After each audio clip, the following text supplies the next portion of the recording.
suis avec Kiki. Regardez-moi Kiki. Regardez-moi ce con. Et regardez-moi ce petit tube de rouge à lèvres là. Sa petite garnette. T'as une belle petite garnette toi dis donc. Hein? Espèce de puceau va. Il a jamais bouillave encore celui-là. Il est comme son père. Il est comme moi. Il a jamais bouillave le petit chien. Allez dégage.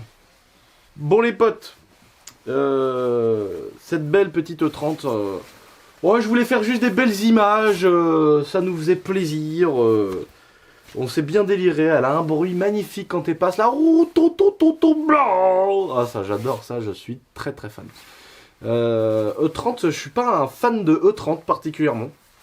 Et oui, je me gratte les couilles. Je suis pas un fan de E30 particulièrement, mais celle-là, j'avoue qu'elle est trop jolie, quoi, avec les petites lignes d'échappement, les petites jantes BBS, tout ça. Donc en fait, elle est entièrement d'origine, à part le filtre Air Tuning et la ligne d'échappement. Sinon, elle est entièrement d'origine. C'est une 325i E30, donc c'est un 2,5 litres qui fait 171 chevaux.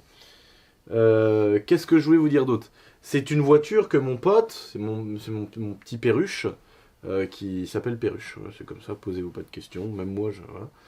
Et Perruche, il nous a sauvé la voiture. Oui, alors je vais pas vous raconter n'importe quoi, je vous montre les images avant. Soyez prêts, hein, je vous la mets tout de suite. Apparemment j'ai appris à ne plus voir tes défauts. Oui. Ah ben je vous avais pas prévenu en même temps. Peut-être que j'avais pas prévenu. Ah bah j'avais prévenu. Là, on est sur un vrai sauvetage automobile. Non franchement il nous l'a sauvé. Alors là ça c'est pour fermer un petit peu la bouche à ceux qui allaient dire oh comment il passe les vitesses au rupteur. Ta gueule, est-ce que c'est ta voiture? Non, il fait ce qu'il veut.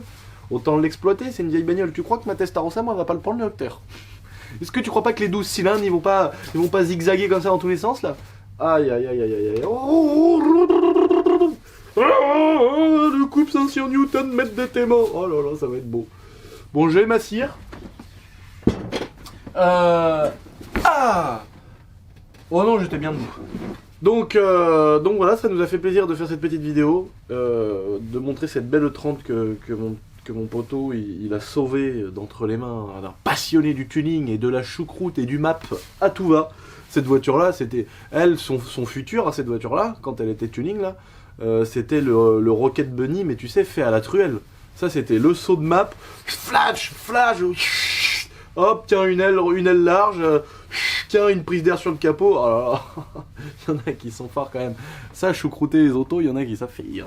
Nous, les casser, on sait les faire, mais il y en a, ils nous font des trucs. Oh.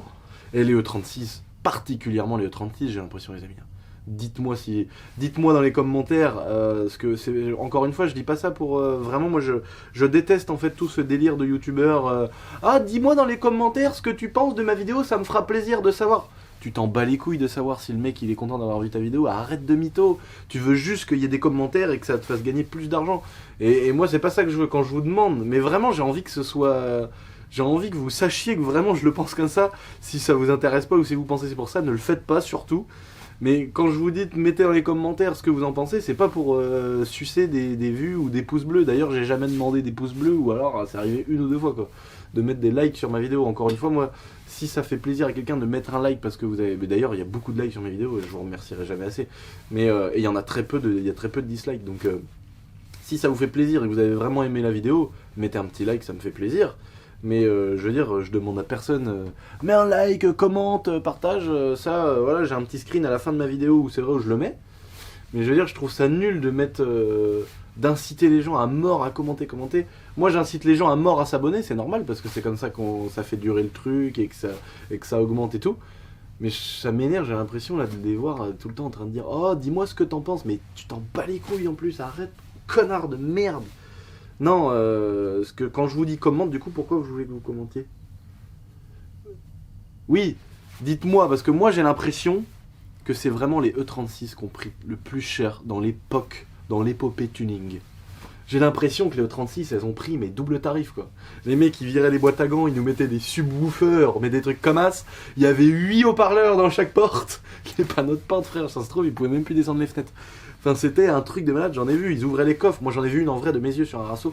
T'ouvrais le coffre, Carrément la gaine elle était aussi grosse que mon avant-bras pour passer les câbles tellement ils étaient gros les câbles d'enceinte. Et il y avait des enceintes partout, des LED et tout, oh, c'était affolant.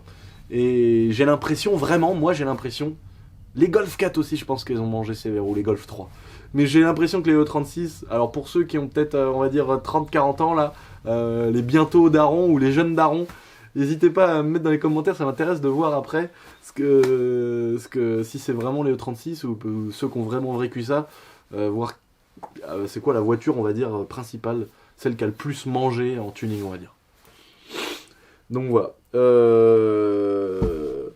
Bah écoutez, moi cette semaine, plein de petites choses qui arrivent, j'en dis pas plus.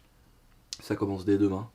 Dès demain, on va faire un petit peu de stunt. Voilà. Bon, j'en ai déjà trop dit. Hein.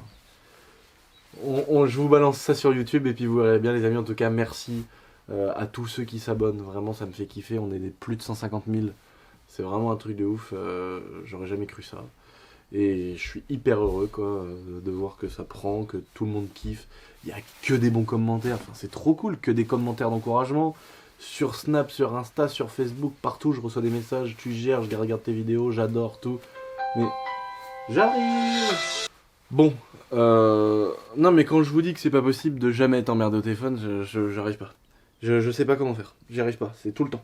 Mais bon, ça c'est par les gens qui m'entourent. Donc voilà, je reçois que des bons commentaires, que des bons messages d'encouragement, tout ça, donc c'est trop le top.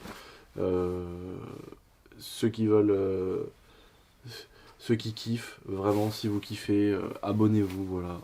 Moi c'est tout ce que je demande. Après, bien évidemment, je veux pas passer du tout pour le relou qui demande aux gens abonnez-vous, fais ceci, mets des pouces, mets des trucs. Après, bien évidemment que ça va dans l'autre sens, on va pas se mentir. Quand t'as des commentaires, quand t'as des pouces bleus, quand les gens s'abonnent, bah forcément ça fait augmenter le truc. Dans l'algorithme de YouTube, si t'as beaucoup de pouces bleus, beaucoup de commentaires, ça met ta vidéo en avant, tout ça, donc c'est mieux. Mais ça me saoule tellement, moi, quand je regarde un youtubeur qui dit, la vidéo elle est pas commencée, qui dit alors surtout t'oublies pas de liker, de commenter, de mettre un pouce bleu, de partager et de t'abonner à ma chaîne, et n'oublie pas de t'abonner sur mon Instagram, ne t'oublie pas de t'abonner sur mon Snapchat. Ta gueule mec, ça se trouve ta vidéo elle est merdique, on va pas s'abonner avant d'être sûr qu'elle est bien. Donc moi ça me saoule, mais en même temps je me dis que si je le fais pas un petit peu, ça va me brider, tu vois. Donc je suis dans une impasse, frérot. Bon, en tout cas, faites ce dont bon vous... Non. Faites ce dont bon vous... Faites ce que bon vous semble. Ah bah c'est bien beau de faire des vidéos aussi. Moi, je sais plus parler. Allez, à la prochaine les amis, trompette. J'arrive dans la ferme du village, je vois pas quoi, le curé en train d'astiquer le cep du paysan. Peste et mort, carrément il a astiqué le champ de pleurote. Je me suis dit que c'était unique au monde de voir ça, alors j'ai bouillave les deux. C'est des couilles aussi, merde. J'arrive dans la campagne de la voisine, je vois pas quoi, l'espèce de consanguin de ses morts en train de bouillave le tchoukel. Incroyable, j'ai jamais vu ça de mes yeux. C'est là-dedans. Allez-y.